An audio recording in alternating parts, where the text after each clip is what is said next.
गौतम बुद्ध की कहानी सुनाने के पीछे मेरा बस यही उद्देश्य है कि मैं आपको उस सत्य से अवगत करा सकूं जो ज़्यादातर लोगों से छिपा हुआ है। इस वीडियो के ज़रिए मैं आपको बुद्ध से मिलवाना चाहता हूं। अगर आप बुद्ध से मिलना चाहते हैं तो मेरे साथ चलिए, मेरा विश्वास कीजिए। अगर आप अच्छे और बुरे को छोड़ पाए तो।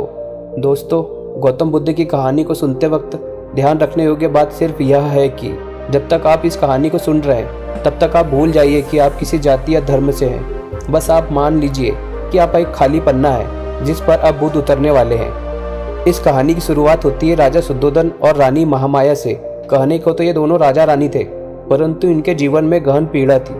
शादी के कई वर्ष बीत जाने के बाद भी इनकी कोई संतान नहीं थी, जिसके कारण रानी महामाया अपने आप को बांझ समझने लगी थी। लेकिन फिर उनके सौभाग्य के कारण उन्हें बाद में पुत्र की प्राप्ति होती है, जिन्हें आज हम भगवान गौतम बुद्ध के नाम से जानते हैं। दोस्तों, भगवान गौतम बुद्ध का जन्म नेपाल के लुम्बिनी गांव में 624 ईसा पूर्व में हुआ था।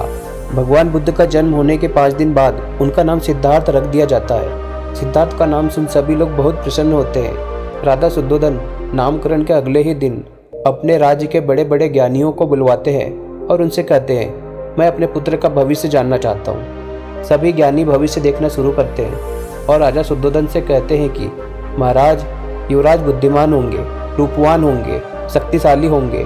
उनके भीतर हर वो गुण होगा जिससे इस संसार को जीता जा सके।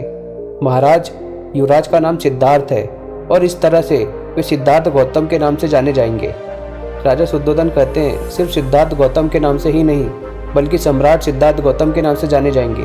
वे सभी ज्ञानी कहते हैं, जी महाराज, ऐसा ही होगा। वे ज्ञानी लोग राजा को यह बता देते हैं कि सिद्धार्थ के भीतर एक सम्राट के गुण है, परंतु वे यह नहीं बताते हैं कि सिद्धार्थ के भीतर एक सन्यासी के भी गुण हैं, क्योंकि वे सभी राजा के क्रोध को जानते थे। वे जानते थे कि राजा अपने पुत्र को सम्राट ही बनाना चाहते हैं, इसलिए सभी ज्ञानी वही बताते हैं जो राजा शुद्धोधन सुनना चाहते थे। सिद्धार्थ के जन्म के 7 दिन पश्चात रानी महामाया की मृत्यु हो जाती है। मृत्यु से पहले ही रानी महामाया को यह आभास होने लगा था कि उनका समय पूरा हो गया है, इसलिए उन्होंने पहले ही अपनी बहन प्रजापति से वचन ले लिया था कि वे उनके पुत्र को अपने पुत्र की तरह पालेंगी और सिद्धार्थ को कभी पता नहीं लगने देंगी कि उनकी माँ इस दुनिया में नहीं है। और उसके बाद रानी प्रजापति ने ही सिद्धार्थ का अपनी माँ की तरह पालन पोषण करती है और उन्हें कभी पता नहीं चलने देती कि उनकी माँ इस दुनिया में नहीं है। उसके कुछ दिनों के बाद महल के द्वार पर एक वृद्ध मुनिवर पधारते हैं, जिनका नाम असित मुनि था। असित मुनि एक महान तपस्वी थे जो शाक्यों के कुलगुरु भी रह चुके थे। वे इतने ज्ञानी थे कि उनकी भविष्यवाणी कभी गलत साबित नहीं होती थी। राजा शुद्धोधन अपने छोटे भाइयों के साथ असित मुनि के स्वागत के लिए महल के द्वार पर पहुंचते हैं और असित मुनि को पैर छूकर प्रणाम करते हैं और कहते हैं, धन्य हूँ मैं जो आप हमारे महल पधारे हैं। असित मुनि कहते हैं कि मैं तुझसे मिलने नहीं आया हूँ राजन, मैं तो उस युग पुरुष के दर्शन करने आया हूँ जिसने तेरे यहाँ पुत्र बनकर जन्म लिया है।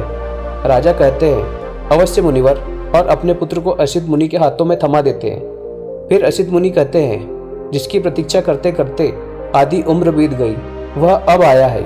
केवल तू ही नहीं राजन, सारा जग इसकी प्रतीक्षा कर रहा था। असित मुनि सिद्धार्थ को पालने में लिटा देते हैं और उनके चारों ओर घूमकर परिक्रमा करने लगते हैं। राजा यह देखकर थोड़ा आश्चर्यचकित होता है और असित मुनि से पूछता है, मुनिवर, आप यह क्या कर रहे हैं? असित मुनि कहते हैं, ब्रह्मांड की परिक्रमा। फिर असित मुनि सिद्धार्थ के पैरों में अपना सर रखकर रोने लगते हैं। असित मुनि को रोता देख राजा पूछते हैं, क्या हुआ मुनिवर, आप क्यों रो रहे हैं? क्या इस बालक के भविष्य पर कोई संकट है? असित मुनि कहते, नहीं राजन, मैं बालक के लिए नहीं रो रहा, बल्कि मैं अपने लिए रो रहा हूँ, क्योंकि मैं अब वृद्ध हो गया हूँ और बहुत दिन जीवित नहीं रहूँ, और उसके कारण मैं इस बालक को बुद्ध बनते हुए नहीं देख पाऊंगा।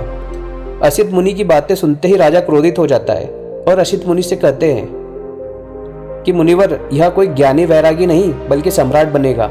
यह बुद्ध नहीं, योद्धा बनेगा। यह एक ऐसा योद्धा बनेगा जिसकी तलवार के सामने बड़े बड़े महारथी भी कांप उठेंगे।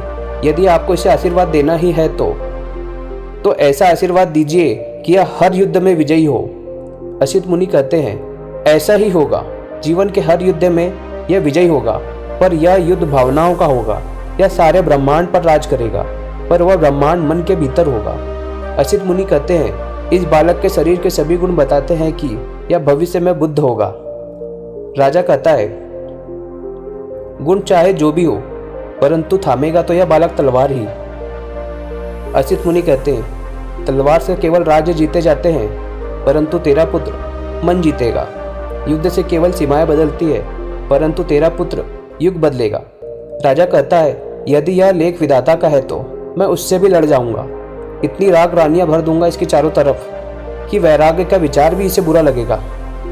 असित मुनि कहते हैं, चाहे लाख जतन कर ले राजन, परंतु तेरा पुत्र सन्यासी ही बनेगा। इतना कहकर असित मुनि वहां से चले जाते हैं। राजा शुद्धोधन असित मुनि से कह तो देते हैं कि वे अपने पुत्र को सम्राट ही बनाएंगे, परंतु भीतर ही भीतर उन्हें चिंता सताने लगती, कहीं उनका पुत्र सन्यासी ही ना बन जाए। अब इस चिंता को लेकर राजा शुद्धोधन कुल गुरु के पास जाते हैं और उन्हें अपनी समस्या बताते हैं। कुल गुरु कहते हैं, राजन, असित एक सन्यासी है, इसलिए उन्हें सिद्धार्थ की महानता एक सन्यासी बनने में लगती है, और आप एक राजा हैं, इसलिए आपको सिद्धार्थ की महानता राजा बनने में लगती है। सवाल यह है कि आप उन्हें क्या बनाना चाहते हैं। अगर आप उन्हें एक सम्राट बनाना चाहते हैं तो उन्हें एक सम्राट बनने की प्रक्रिया से गुजारिए। अगर आप उन्हें एक सन्यासी बनने से रोकना चाहते हैं तो उन्हें वैराग्य से दूर रखिए। जीवन के ऐसे सत्य से दूर रखिए जो उनके मन में वैराग्य उत्पन्न करे, और आप सिद्धार्थ को जीवन भर भ्रम में रखो, क्योंकि जिस दिन उसको दुख का एहसास होगा और उसके मन में पीड़ा हुई तो वह सन्यास की ओर चला जाएगा। फिर राजा कहते हैं कि आखिर मैं करूं तो क्या करूं। फिर कुल गुरु कहते हैं कि एक बड़ा षड्यंत्र रचो, यानी सिद्धार्थ जिस भी महल में रहते हो वहां पर अगर सर्दी हो तो गर्मी का एहसास ना हो, और गर्मियां हो तो सर्दी का एहसास ना हो, और उसे लड़कियों से घेरे रखो।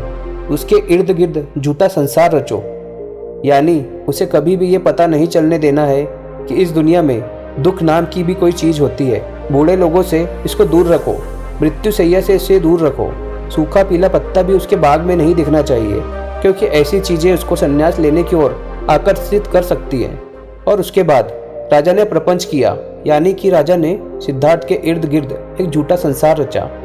कहा जाता है कि राजा शुद्धोधन ने अपने सैनिकों को यह आदेश दे दिया था कि राज्य में कोई भी शमशान नहीं रहेगा।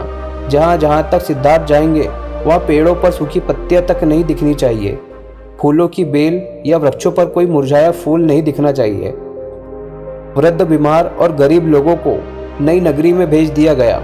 समय बीतता है और सिद्धार्थ गुरुकुल जाने के योग्य हो जाते हैं। तब रानी प्रजापति राजा शुद्धोधन से सिद्धार्थ को गुरुकुल भेजने के लिए कहती है, परंतु राजा शुद्धोधन यह कहते हुए मना कर देते हैं कि वे अपने पुत्र के लिए महल के पास एक गुरुकुल बनवाएंगे, क्योंकि वे नहीं चाहते कि उनके पुत्र को कोई भी ऐसा ज्ञान दिया जाए